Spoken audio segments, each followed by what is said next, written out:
All right, guys, second day at ISC East live in New York City. We're joined by Mel. Mel, how are you doing? I'm doing great, thank you. So we are in the iPRO booth. So what do you guys have to showcase today? So we're actually a large camera manufacturer and VMS manufacturer that deals in a lot of the newest technology with our quality cameras as well as our AI analytics. So the advanced learning that the cameras can do and what we can use these technologies to understand and help with the surveillance market. So some things we've got here is our VMS. So we have a Windows-based VMS that is your typical and standard camera. I can view my cameras throughout. This happens to be we're connecting down to our Houston warehouse in Houston, Texas. Okay. And this is our office down there, one of our camera views that we've got. Some things that we have, we do just standard cameras throughout the facility, but then we've now added analytics or features to these cameras out at the edge. So we do our analytic at the edge. The camera is smart enough to know what a person, a vehicle, a two-wheeled vehicle like a bike or motorcycle. We also do sound detection, gunshot, glass break, horn, loud noise. And then we can do now searching or alerts off of those type of items and those AIs that the camera picks up and allows me to be much more technology savvy in the way we're dealing with video. And again, it's all on the edge, so even the sound detection is based on the camera itself. Correct. We have microphones in some of our cameras, and just to give you a shot, if you can see it, built into it. It's tough, it's around the side, but we actually have a microphone built into our mount that picks up the AI. So if I'm on the outside, I've got a small microphone there that I can use for that AI. I don't need to record that sound, the camera just needs to be able to hear it, and then I can alert off those things. Yeah, that's really nice. It's and very cool. Now I see that you were saying that this is a live image from your warehouse. Yes. So I can imagine that these are cloud-based. Am I right? So they can be. So typically, right now we are looking at. I've just got an internet connection to my server back at my office. We do have a cloud solution as well, so we can do on-prem also that does some uplift to a cloud with one of our partners. Nice. So that works as well. So as I'm recording these cameras, the exciting thing comes in when I want to support my analytics. We use what's called a plugin. So within our system, I have what we call Active Guard events and Active Guard search. Active Guard events are real-time events that are coming in. So if I create alerts like intruder detection, line cross, a glass break alert, things like that, my alerts can come in and I can actually view them and get them in real time into the system. If I'm watching the site, I can do that, but I can also be alerted where I get pop-ups or I get emails and things to my system. Here's an example of real-time alerts coming in from our system, and you'll see here they are people recognition, intruder detection. So we've got a lot of analytics set up that we're doing, looking for things like suspicious vehicles that I've got here as well, driving by our office, and these alerts are then coming in, and if I want to see that alert, I simply select that item, and it will go out to where that happened, and I will get the playback of when we captured that vehicle, and there it is on the video being replayed. So now I know that vehicle came through. And you say suspicious vehicle.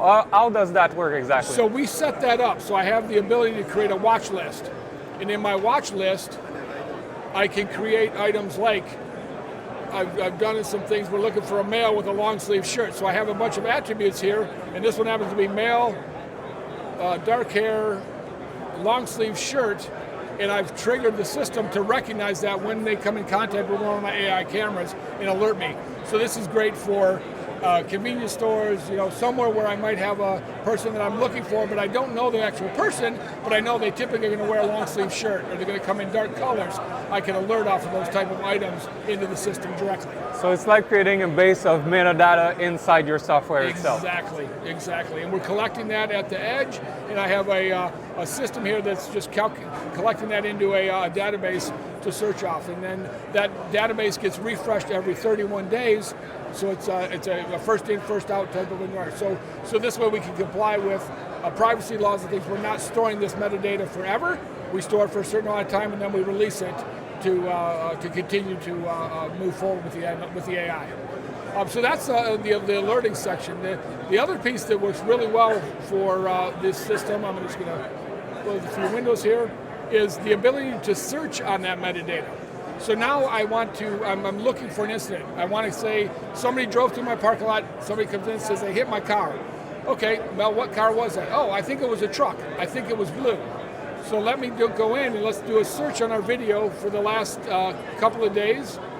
I can come in, I can select, let's do a vehicle search.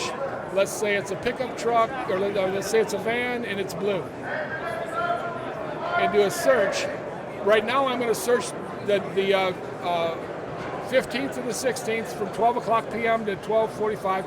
And it's going to come in here and I'm going to start picking up some vehicles that have been, that may match my description. And what I can do is I can say, okay, yes, here's the blue truck. I've got it set to replay this video every 5 seconds. So here in a second we'll replay and we'll see the Amazon vehicle drive by the front of my building. There it is. That's when so now I can say, oh yes, that is or is not the vehicle. If it isn't, I can come down to my metadata, again, look down and find the right one. So it decreases the amount of time it takes me to search for an incident that maybe happened like in a vehicle.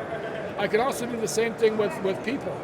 So if I come into my people search, again, I can say I've got looking for someone with short hair, long sleeve shirt, and we'll just put in here blue. Yeah, I love how intuitive it is. Pretty much anyone can use this with Yes. just the little pictures there. That's what we feel. The basis of our video insight software is ease of use. In 3 clicks, I can get what I want. So I don't have to be an expert on software. I can sit down and grab. And again, we look through here. Here's our long sleeve shirt, folks that are blue shirts throughout the system. Again, making the search criteria much faster, much quicker, and easy to use. Again, it's all about saving times for people using that, right? It is. As we continue to move forward, we have a lot of other features that are built into our VMS that are typical across the industry. The ability to view multiple camera views. Pull up a quad view of multiple cameras. This happens to be a view. This is the analytic working. You see the blue boxes around the vehicles. Recognize the vehicles. So that's the AI in what we do, just to give you an example of what we're looking at and what that's doing there for you. And again, it's AI on the edge, so on the camera itself. It is, exactly. Great. And then the final item that I would say sets iPRO and Video Insight out against what else is out there is our licensing structure. We do not charge anything extra for our AI. You buy my camera, if it's a camera that supports AI, it comes standard on the camera. All the features that I talked about, it is simply loading or unloading an application that does the AI. And if somebody wanted to come up with an AI that we don't support, we actually do also have an Open 360 format where we'll allow somebody to create an AI app and load it up to our camera, and then that camera can be used for a fall down, a slip and fall, PPE protection, things that maybe we haven't created an AI for, but somebody else does for an industry. They can actually buy our cameras and then still upload that and use that with the system just like I showed. Wow, okay. Now, Mel, I want to buy one of these cameras, okay? How can we reach you guys at iPRO? Yes, so a couple of ways. We obviously are out on the web.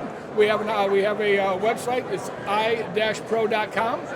It will take you to our surveillance website and everything iPRO. And then we work through a dealer model, so we actually work through integrators and dealers. That's our model for going to distribute to the end user. I love this. Again, thank you for inviting us here. Thank you very much.